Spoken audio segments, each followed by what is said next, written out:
El día 1 de agosto, justo hace un mes hoy, precisamente un mes, nuestro reloj, el reloj de nuestras vidas se paró por completo. Todas aquellas circunstancias que para nosotros en ese momento eran importantes, el coche, las vacaciones, los pagos, las cosas, todo eso pasó a un segundo o tercer plano, porque nuestra vida en ese momento cambió radicalmente. En un principio, en sentimientos de estupor, en un shock, sin saber muy bien qué es lo que estaba sucediendo, todo a raíz, como sabéis, no lo voy a contar otra vez, de un problema de una muela que finalmente derivó en un problema de máxima gravedad en la vida de mi hijo. Y nuestras vidas se paralizaron, todo quedó, como te digo, en un segundo plano y muchos sentimientos comenzaron a invadir nuestro corazón. En un principio, estupor, shock, pero luego eso fue dando paso a otras situaciones bastante complicadas. Sentimientos maximizados que nunca habíamos vivido en nuestra vida, sentimientos encontrados. Hemos abrazado cada palabra que nos habéis mandado, cada oración, lo hemos abrazado porque sabíamos que Dios estaba usando vuestras vidas, pero aún así hemos experimentado, como te digo, sentimientos que nunca pensé que iban a surgir con tanta fuerza en mi vida. Justamente antes de irme de vacaciones, la última predicación que di aquí, justamente se llamaba el descanso de nuestras almas. ¿Cómo encontrar el descanso de nuestras almas sin tener idea que 4 días después de esa predicación era yo el que necesitaba ese descanso? Y el Salmo 42, con el que empecé aquella predicación, muy conocido y que me ha acompañado durante todos estos días, dice: como el ciervo brama por las corrientes de las aguas, así clamo por ti, oh Dios, así clama por ti el alma mía. Mi alma tiene sed de ti, del Dios vivo. ¿Cuándo vendré y me presentaré delante de Dios? Dice: fueron mis lágrimas mi pan de día y de noche, mientras todos los días dicen: ¿dónde está tu Dios? Y aunque hemos estado rodeados de gente que nos ha recordado dónde estaba el Señor, yo mismo, a mí mismo me preguntaba: ¿dónde está ahora mi Dios? En los momentos terribles donde pensábamos que la situación se convertía en sin vuelta atrás, yo mismo, mi mente venía constantemente y decía: ¿ahora qué pasa? Y dice que mis lágrimas eran, no he llorado más en todo mi vida. Yo ya soy llorón de por sí, ya me conocéis, pero el llanto de dolor que he experimentado en estos días nunca lo había experimentado. ¿Por qué te abates, alma mía, y te turbas dentro de mí? Me preguntaba muchas noches. Este salmo termina diciendo: espera en Dios porque aún he de alabarle, salvación mía y Dios mío. Y eso, a ese salmo, a esa última parte nos estuvimos agarrando. Sabemos, Señor, que aún en medio de este sufrimiento debemos de seguir alabándote. Y el sentimiento que más sorprendente, que más me ha sorprendido, que he experimentado en estos días de una manera como nunca, te digo antes, es el sentimiento del temor. Yo me considero una persona, los que habéis caminado con nosotros durante ya muchos años, sabéis que otras cosas yo pecaré, pero creo que soy un hombre arriesgado y no temeroso, y hemos avanzado tanto porque el Señor nos ha dado fuerza en base a eso. Pero experimenté unos niveles de temor en mi vida, con una angustia y una ansiedad como nunca antes en toda mi vida. Y eso produjo en mí una lucha fuertísima. Porque tanto como yo he predicado acerca de creer en el Señor, en sus promesas, ahora todo aquello me servía casi de muy poco a mí. Y yo decía: no puedo tener esta angustia, Dios mío. Y hay una lucha fuertísima en mi mente entre lo que yo creo, entre quien creo yo que tú eres y me has demostrado, y lo que ahora mis ojos están viendo. Mi hijo postrado en una UCI 25 días al riesgo de perder su vida. Pero claro, cuando yo me adentro en la palabra, me trajo consuelo el saber de que la palabra está cargada de gente que temía. Una de las expresiones más usadas precisamente en la palabra de Dios, más de 300 veces, no temas, por algo sería. Por algo sería. Y yo veo en la palabra que Abraham, Moisés, los grandes de Dios, Elías, temieron. Y mucho. Los apóstoles temieron mucho. Permíteme decirte que Jesús también temió. Y en aquel momento le planteó al Padre por 3 veces: Señor, ¿es posible que esta copa de sufrimiento pase de mí? Temor. Sí que el temor es algo natural en nosotros, humano. Y déjame decirte que como nunca lo he experimentado a estos niveles, he entendido, más que ahora de toda mi vida, que Dios sabe que yo temo.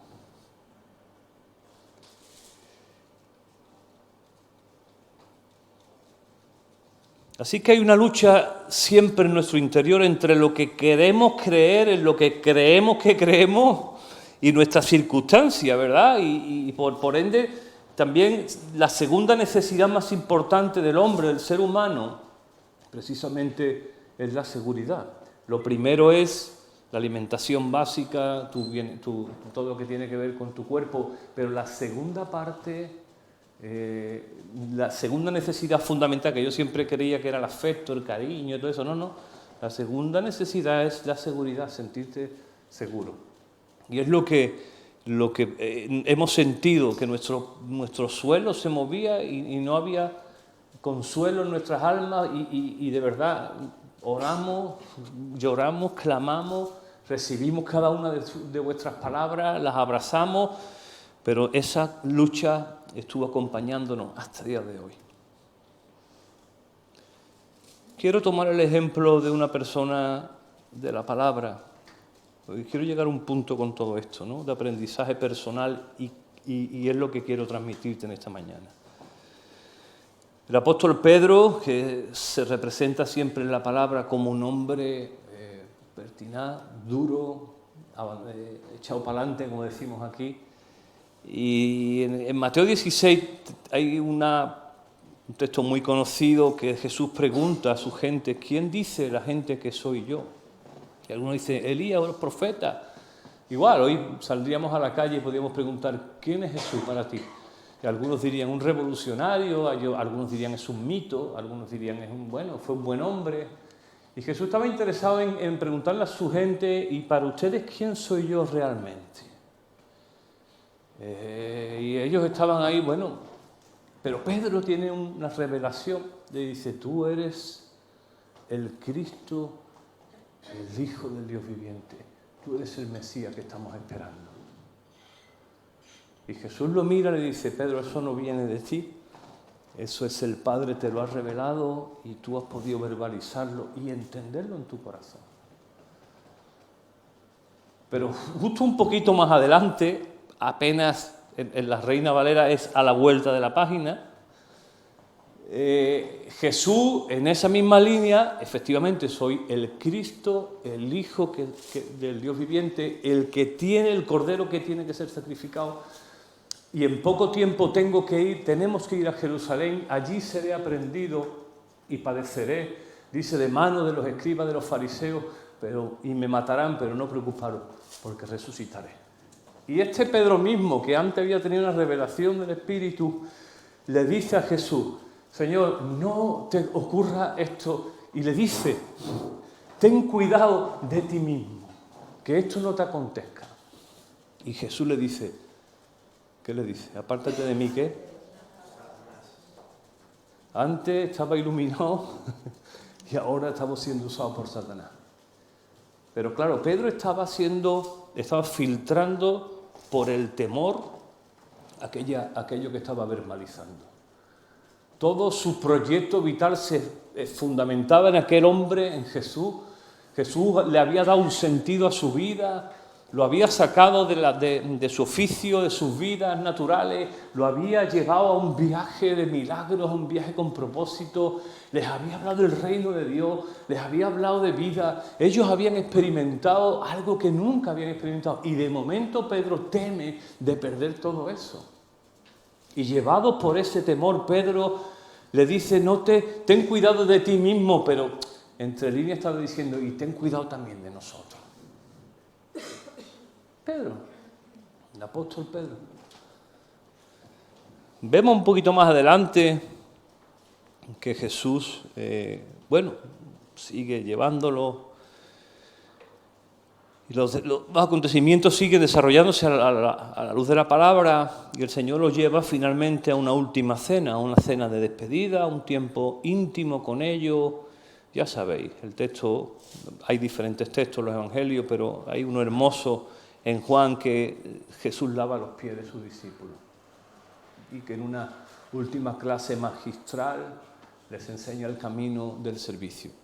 Haced esto que yo he hecho con vosotros, hacedlo. Y Pedro, el hombre que amaba al Señor, le dice, no, Señor, tú no me puedes lavar a mí los pies porque esto es indigno, esto. Y le dijo, no estás entendiendo nada, Pedro. Si no te los lavo, no vas a entender nunca que tú también tienes que ponerte a lavar pies un día. Y Pedro dice, entonces lávame los pies, la cabeza, la mano. Y ahí en esa cena, de nuevo el Señor habla con sus discípulos y les dice que el tiempo ha llegado, se está despidiendo. Y Pedro, ninguno otro, solo Pedro, le dice, Señor, si hace falta yo también iré contigo. Ninguno de los que estaban allí fue capaz de decir eso. El Señor mira a Pedro y dice, Pedro, voy a orar al Señor para que tu fe no falte. Porque precisamente cuando cante el gallo me habrás negado 3 veces. Y Pedro yo estoy seguro que Pedro en su corazón no pensaría que eso iba a pasar. Él diría, no creo yo. Y una de las muestras de eso es que cuando vienen a prender a Jesús, Pedro es el único que defiende a Jesús con su espada. El único que es capaz de dar la cara por Jesús. Así que vemos que en Pedro había un genuino amor y cuidado por el Señor, por el que era su maestro, una persona que le había dado un sentido a su vida. Y hay una oración en Juan 17 muy interesante, porque Jesús ora por sus discípulos. Y es una oración increíble, cargada de emoción. Es las palabras del maestro que los ha acompañado durante 3 años y sabe que lo que viene para ellos es un tiempo difícil. Jesús está orando por ellos porque lo que sigue en adelante ya no tenía que ver con milagros, con salir a evangelizar, con aquellos días tan hermosos que vivieron, con todo. Ahora lo que venía para ellos, así como primeramente para él, era una hora amarga, pero también especialmente para ellos. Y la oración de Jesús es hermosa porque está hablando al Padre y dice, les he dado tu palabra y el mundo los odia porque ellos no pertenecen al mundo, así que yo tampoco pertenezco. No te pido que los quites del mundo, sino que los protejas del maligno.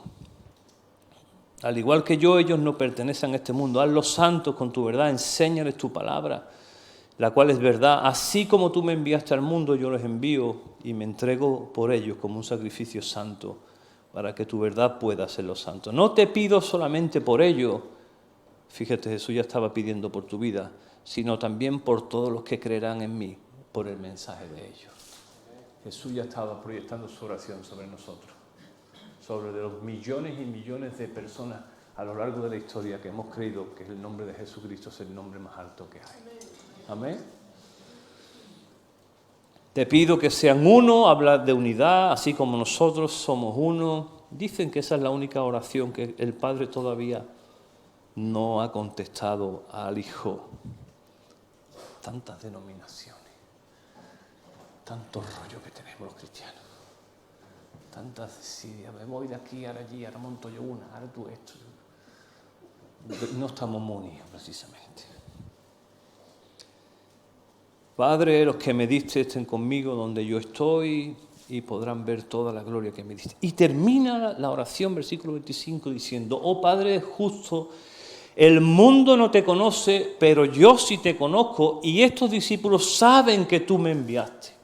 Juan dice, el capítulo 1, que a Dios nunca lo ha visto nadie, pero Cristo es la imagen del Dios visible. Cristo, su obra en medio de nosotros, lo que nosotros hemos encontrado a través de la Escritura, nosotros físicamente no llegamos a ver a Jesús, los discípulos sí, pero la cara de Dios, digamos, visible para nosotros, es la persona de Jesucristo. Pero mira qué interesante cómo termina esta oración. Yo te he dado a conocer a ellos y seguiré haciéndolo. Y dice, entonces tu amor por mí estará en ellos y yo también estaré en ellos. ¿Tú crees que el Padre ama al Hijo, a Jesús? ¿Qué piensas? La Trinidad es la imagen de la familia perfecta. Padre, Hijo y Espíritu Santo se aman, se respetan y es un símbolo de una familia perfecta, donde cada uno le da la gloria al otro. Los primeros cristianos le llamaban la perigonesis, que era la danza. Y es que el Padre danza alrededor del Hijo, el Hijo alrededor del Padre, el Padre alrededor del Espíritu Santo, en una danza eterna donde todos le dan el centro al otro. Qué hermoso sería que nosotros también viviéramos una perigonesis entre nosotros, donde el otro sea el más importante. A eso vamos, esa es la unidad que Dios está buscando. Y dice que el mismo amor que el Padre tiene por el Hijo, ahora el Padre quiere darlo también a sus hijos. El mismo amor. El mismo amor. Y dice, yo también estaré en ello anunciando a Jesús la llegada del Espíritu Santo. A través del Espíritu Santo, ahora Cristo está en nosotros. Ok. Uno de los días más duros que vivimos en la UCI, no sé si has estado alguna vez en la UCI. La UCI es un lugar terrible. Pero si terrible es la UCI, la puerta de la UCI es peor. Porque dentro están atendidas las personas y nuestro hijo, con todo lo que tenía, era el mejorcito. Porque cuando tú vas pasando por los diferentes box que hay, no te atreves ni a mirar por las escenas que uno ve, ¿no? De personas. Pero la puerta es terrible, porque la puerta están todos los familiares con las caras descompuestas, con una incertidumbre, gente llorando, de pronto llega un montón de gente que había un accidente, o nos ocurrió un día, de pronto entró como 20, 25 personas llorando, gritando, y es que había pegado un porrazo a una persona con una moto y se la habían metido para la UCI, o sea, si chungos dentro, fuera ya ni te digo.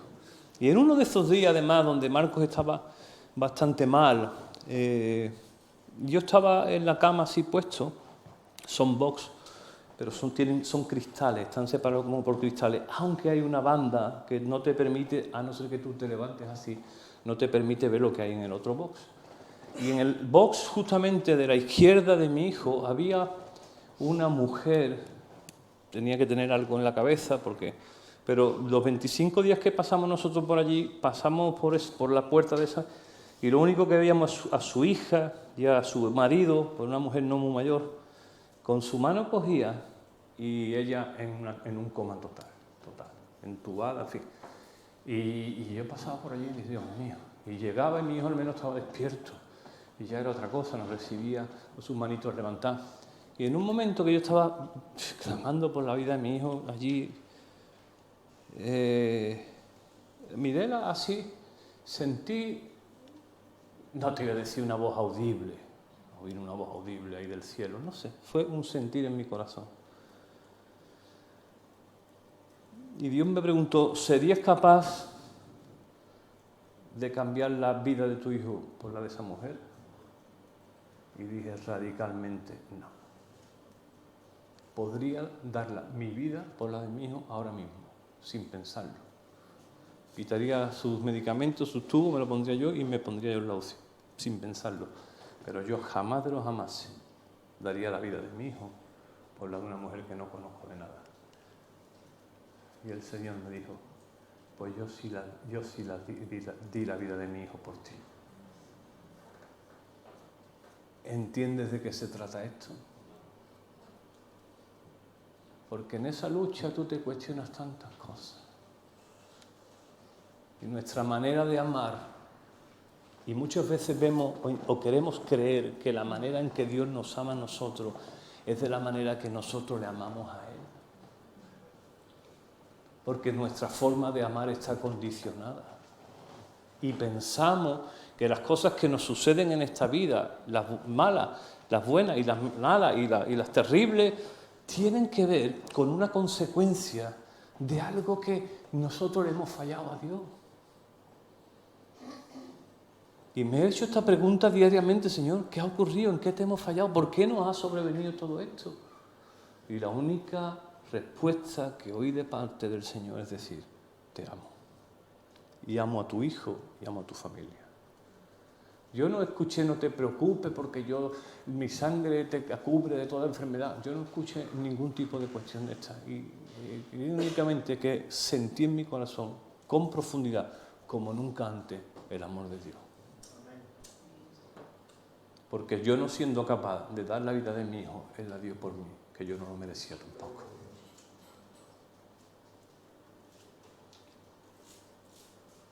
Yo quiero a mi hermano Cristóbal, lo amo. Puedo decir que te amo, Cristóbal. El tiempo que nos ha tocado vivir juntos, como se dice, ¿no? Para que vaya bien, mejorando lo presente. Pero quiero poner solamente el ejemplo de Cristóbal porque me ha venido a la cabeza. Es un hombre que me ha demostrado mucho en el poco tiempo que hemos conocido y estar con él me bendice y lo amo. Y él es un hombre con una respuesta rápida ante las situaciones. Me lo ha demostrado. Pero si yo mañana llamo a Cristóbal 3 veces y no me coge el teléfono, y yo intento quedar con él y me da de tacón, y yo paso mañana a Cristóbal y Cristóbal, es que estoy muy liado, ¿me puedes echar una mano? No, no puedo. Te puedo asegurar que mi amor por Cristóbal va a ir descendiendo. ¿Por qué? Porque nuestros amores están condicionados. ¿Sí o no? Seamos sinceros. Y dice uno, no, el amor de una madre por un hijo. No te salga un hijo de esto. Y yo he visto llevar madre a la policía a sus hijos y decir, haced con él lo que queráis. Nuestros amores son condicionados. Y nosotros pensamos, por esa forma de vivir nosotros, a veces creemos que el amor de Dios es igual que el nuestro. Que también está condicionado a la manera en que nosotros le amamos a Él. De tal manera que, claro, como tú piensas que te está pasando esta situación por algo que tú has hecho mal, porque a Dios le gusta hacerte sufrir estas cosas, entonces comienza a sobrevenirte temor porque tú no sabes qué va a seguir adelante.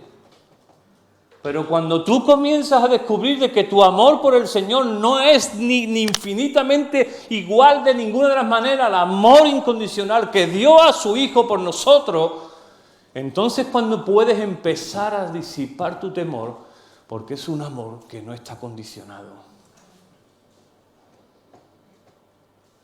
Y el entendimiento de esto ha cambiado muchas cosas en mi vida.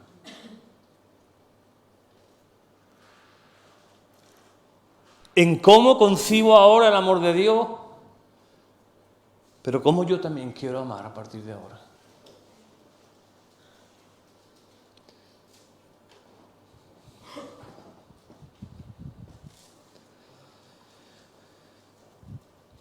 Y ahí la muestra hermosa del hijo pródigo, la historia preciosa del hijo pródigo que tantas veces hemos predicado. El hijo pródigo volvía a casa, Padre, he pecado contra el cielo y contra ti. Él estaba pensando en su cabeza eso. Él estaba haciéndose un argumento para llegar al Padre de alguna manera. Padre, he pecado contra el cielo. Iré a mi Padre y le diré, Padre, he pecado contra el cielo y contra ti. Ya no soy merecedor de llamarme hijo tuyo. Hazme como uno de tus jornaleros. Pero la palabra dice que el Padre estaba esperándolo en el camino. Y cuando iba a empezar a musitar una palabra, él le dijo, no. Le besó en el cuello. Pero Padre, aquí está tu anillo que tenía guardado. Tu anillo de hijo. Yo no me he olvidado de ti. Padre, pero yo no soy digno. No. Este es tu anillo que te estaba esperando. Aquí tienes tu vestido nuevo y hagamos una gran fiesta. Porque mi hijo que estaba muerto, ahora está vivo. Es una imagen brutal de un amor incondicional. El amor de Dios. Volvamos a Pedro por un momento. Pedro, acuérdate de la escena, por 3 veces niega al Señor y creo que es en Lucas, en el Evangelio de Lucas, creo que es cuando Pedro está en el patio y Jesús está en un patio de adentro y están juzgándolo y él está allí azotando, lo están azotando. Y hay una candela, ¿no? Un fuego, y allí está Pedro y se acerca a la gente. Oye, ¿tú eres uno de esta gente? No, yo no. Yo pasaba por aquí nada más. Vemos a Pedro y podemos entrar en un juicio, ¿no? Hay que ver Pedro cómo falló estrepitosamente. Pero si se escribiera también la historia de los otros 11, 10, porque uno, ya sabemos, si se pudiera escribir la historia de los otros 10 donde estaba, también nos sorprendería. Porque Pedro por lo menos estaba allí. Y ya sabéis, pero dice la palabra que cuando canta el gallo en uno de los evangelios, el de Lucas, que es rico en detalles, dice que Jesús en ese momento está en el patio interior y se volvió y miró a Pedro. Imagínate esa mirada. La palabra dice que Pedro se fue llorando amargamente. Ese amargamente en el original griego, cosa que le gusta mucho a Milito, hurgar, como él es filólogo, pues le gusta hurgar entre las raíces. En el original griego, esa palabra viene derivada de una palabra que es la palabra punzante. Lo que está diciendo la palabra es que Pedro fue traspasado en lo más profundo de su corazón, con la mirada de Jesús. ¿Te puedes poner un momento en el lugar de Pedro? Pedro, que minutos antes había estado dando casi la vida por él. Pedro, que había dicho que iba a dar la vida si hiciera falta. Y en ese momento, por 3 veces, en ese fatídico gallo que cantó, Jesús lo vuelve. Y yo creo que Jesús estaba intentando decirle, no, Pedro, soy yo quien va a dar la vida por ti. Pero la interpretación de Pedro posiblemente no fue esa, porque dice que se fue llorando con su corazón traspasado. Fue traspasado de dolor. Y así es como tú y yo nos sentimos cuando le fallamos al Señor. Hay un dolor punzante en nuestra alma, ¿sí o no? Y tú dices, Dios mío, ¿cómo es posible que después de lo que tú has hecho por mí, después de tantos años, y yo todavía esté en este plan? Dios mío. Pedro, herido por la flecha de la duda y de la vergüenza, se marcha y no le queda otra que irse a su oficio. La palabra de Juan en el capítulo 21 describe un reencuentro con Pedro, un texto muy conocido. Allí está Pedro pescando con los suyos. Yo me puedo imaginar la conversación de Pedro con él mismo, ¿no? Cogiendo los peces. O sea, en ese momento de frustración que estaba viviendo. Todos sus sueños se habían evaporado, igual que tus sueños se evaporaron el día que tuviste una crisis, un divorcio, el día que perdiste tu trabajo, se esfumaron todos tus sueños. El día que vino sobre tu vida una situación difícil, el día que perdiste un familiar querido, todo tu plan de vida se esfumó. Y posiblemente algunos incluso le seguimos preguntando al Señor por qué. ¿Por qué? Y Pedro estaría allí preguntándose por qué. Sin embargo, Jesús, que está a la orilla, ya resucitado, lo llama y les prepara un desayuno. Yo quiero una saludable como Oleum. Yo quiero desayuno de Oleum. Y ya cuando han comido, la escena es hermosa, ¿verdad? Se ha predicado mucho de esto, pero hay algo que yo quiero hoy en esta mañana enseñarte. El Señor se acerca a Pedro y se sienta allí al lado de él. Pasa, Pedro. Y Pedro estaría allí. Pedro no podía ni hablar. Como me pasa a mí y a ti cuando hemos metido la gamba, ¿no? Y nos ponemos delante de Dios y ¿qué te digo, Señor? ¿Qué te digo? Y el Señor se pone al lado de Pedro y le pregunta a Pedro, ¿tú me amas más que esta gente? Yo me imagino la cara de los otros.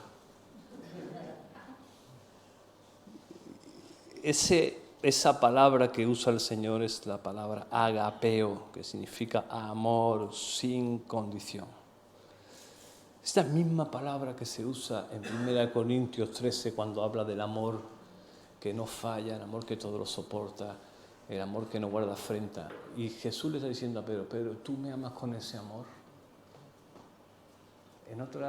Y Pedro le dice, Señor, tú sabes que te quiero. En otras palabras, traducido a nuestro lenguaje, es la palabra que usa Pedro, no es la palabra agapeo, es la palabra fileo, que traducido a nuestro ambiente, Señor, yo te tengo cariño.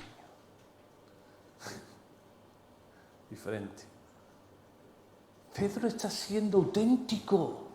Pedro no está con dobleces en su corazón. Pedro sabe que le ha fallado y que no puede amar a Jesús como Jesús le ama a él. Y en otras palabras, Jesús le está diciendo, Pedro, ¿tú crees que tú me puedes amar a mí como yo te amo a ti?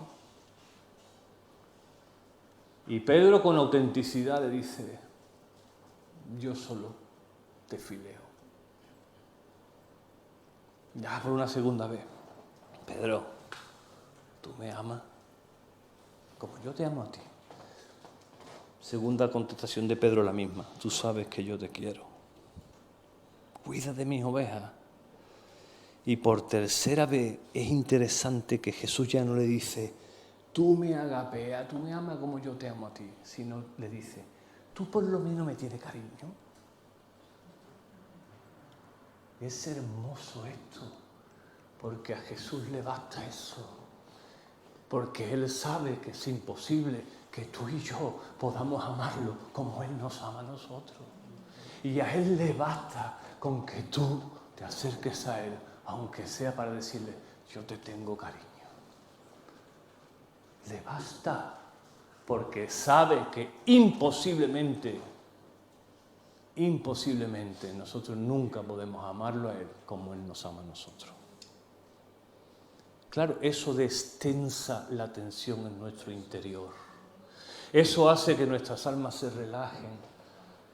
Y claro que quiero amarlo con todo mi corazón, todo mi ser, y me he jurado a mí mismo amarle así hasta el final de mis días. Pero por mucho que lo intente, nunca podré amarlo como Él me ama a mí.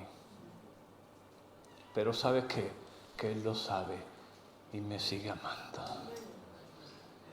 Y mis circunstancias, mi incredulidad, mis temores, mis dudas no menguan en nada lo que Él siente por mí. Y eso es poderoso. Eso es poderoso. Allí estaba también, por allí andaba, que se decía a sí mismo, claro, el autor de este evangelio, Juan, dice, se escribe de sí mismo, ¿no? Bueno, pero es interesante que el Señor le dice a Pedro, ¿tú me quieres, por lo menos me quieres, Pedro? Y le dijo, Señor, tú lo sabes todo. Tú sabes que te quiero y hasta ahí puedo llegar. Esto es lo que hay, te quiero. Te he fallado hace 3 días. Igual que tú le fallaste ayer, posiblemente, y hoy. Pero igual que tú le vas a fallar dentro de un rato. Y Jesús le dice, ok. Y le adelanta algo hermoso. Le dice, la verdad, cuando eras joven podías hacer lo que querías, te vestías a ti mismo e ibas a donde querías. Sin embargo, cuando seas viejo, extenderás tus brazos y otros te vestirán y te llevarán a donde no quisieras ir. Jesús le dijo eso para darle a conocer el tipo de muerte con la que Pedro glorificaría a Dios. Y entonces Jesús le dijo, lo único que te pido es que me sigas. No te estoy pidiendo que me ames como yo te amo. Lo único que te estoy pidiendo es sígueme. Sigue en tu camino. Sígueme. Sígueme. Y efectivamente eso se cumplió en la vida de Pedro. La palabra no lo recoge, pero la tradición cristiana dice que Pedro fue crucificado. Y Jesús le estaba diciendo, tú dijiste un día que iba a dar la vida por mí. Ok, no lo has hecho. Es más, el gallo. Pero llegará un día, Pedro, donde habrás entendido de tal manera mi amor por ti, que entonces estarás dispuesto a dar mi vida, tu vida por mí. Y Pedro lo cumplió. Y Pedro murió en el martirio, dándole la gloria al Señor toda su vida. Y dice que por allí andaba el discípulo que Jesús amaba. Claro, el que lo escribía era Juan, refiriéndose a él. Juan dice, y allí escribe él, y allí estaba el discípulo a quien Jesús amaba. A los demás no hay. Como el Edison. Eso lo hubiera escrito Edison perfectamente. Y entonces Pedro le dice, ¿y este qué? Jesús le dice, y si yo quiero que él viva hasta que yo regrese, ¿qué tiene que ver contigo? Si yo quiero hacer con este lo que yo quiera. Y esto es una respuesta muy potente. Porque claro, cuando uno está en una situación de este tipo, donde tú ves que otros prosperan, otros están avanzando, otros están para allá, otros están en la playa, tú estás en una UCI, metido con tu hijo muriéndose. Y tú dices, ¿esto qué es? ¿Esto qué es, Señor? ¿Esto qué sentido puede tener? No quiero decir que no vaya a ir a la playa, ¿vale? Me alegro mucho de todos los que habéis podido vacacionar. ¿Sabes cuál fue la respuesta de Jesús ante esto, ante esta duda de Pedro? Porque Pedro estaba allí, estaba detrás, y ahora ve al discípulo que amaba por allí, por medio.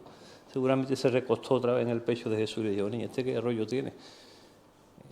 Y le dijo Jesús, bueno, si yo quiero que él viva, que no pasó. Juan murió como todos.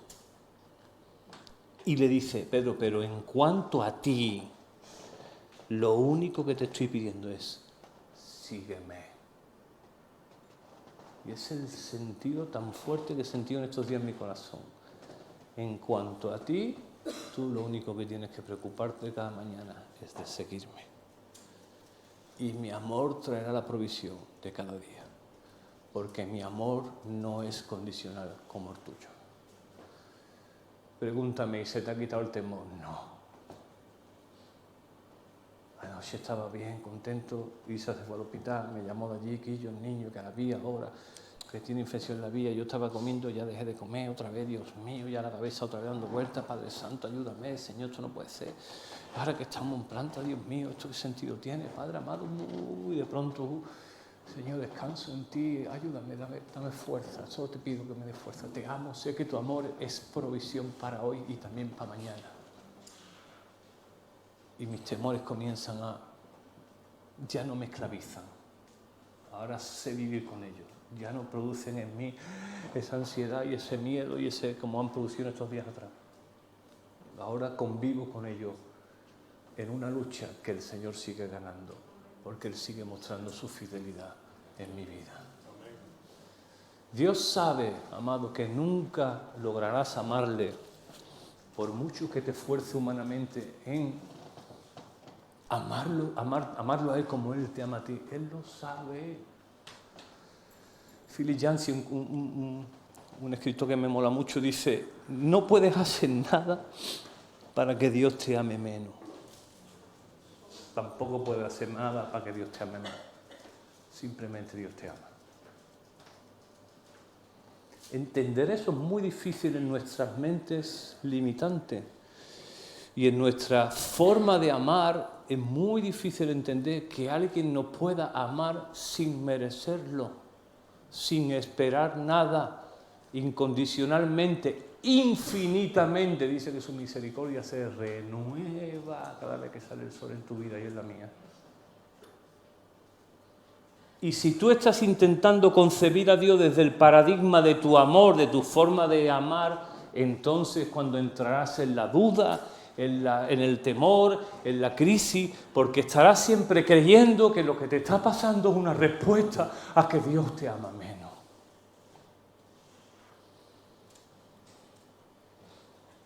Y en estos momentos así como hemos pasado, a toro pasado, lo digo claro, cuando estás metido en el foco te quieres morir, pero a toro pasado, te das cuenta de que hay cosas en tu corazón y en tu vida que como no sea con pruebas de este calibre, no vas a arreglar nunca en tu vida. Y tienen que venir momentos de estos para que tu vida cambie en algunos aspectos radicalmente. Y te lo puedo decir por experiencia. Por eso, primera de Juan 4, estoy terminando. No se lo creéis, pero estoy terminando, Estaría alucinando, hasta en eso he mejorado. Queridos amigos, sigamos amándonos unos a otros, porque el amor viene de Dios. Sí, el amor viene de Dios. No tiene que ver con nosotros. Nosotros vamos a intentarlo, vamos a hacerlo, pero el amor viene de Dios.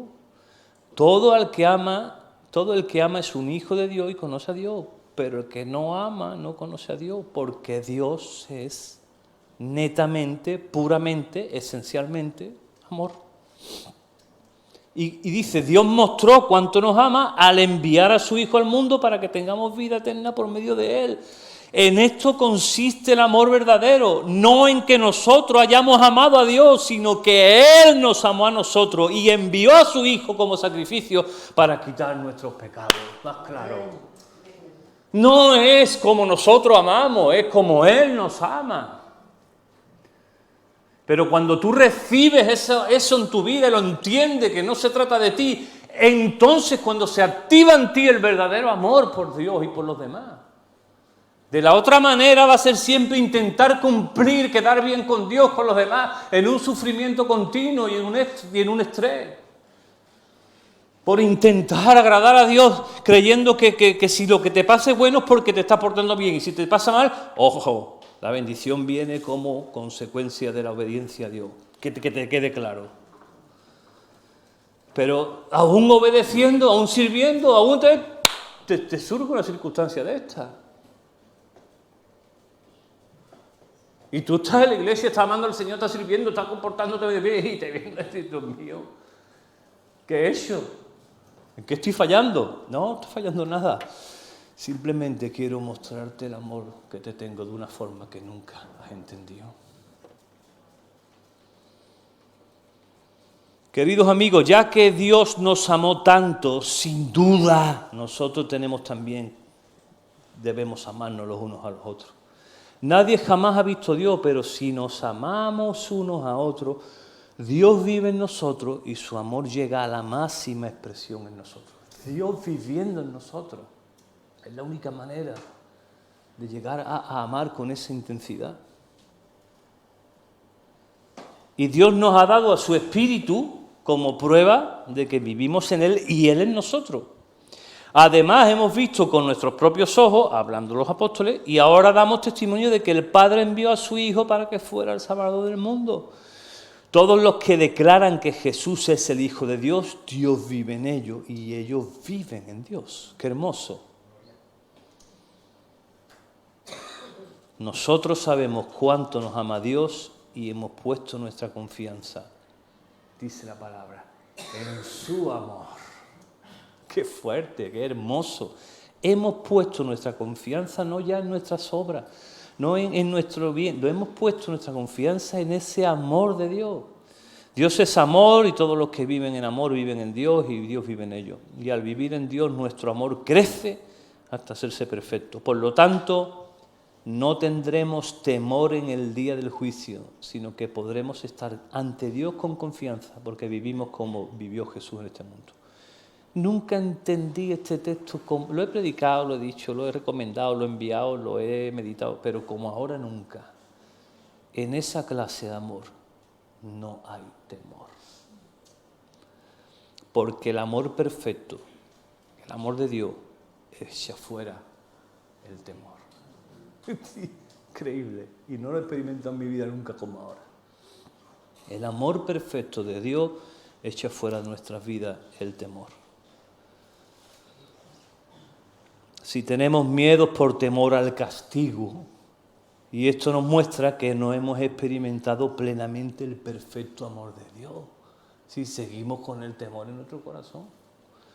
Nos amamos unos a otros porque Él nos amó primero. Nos podemos amar entre nosotros porque Dios nos amó a nosotros primero.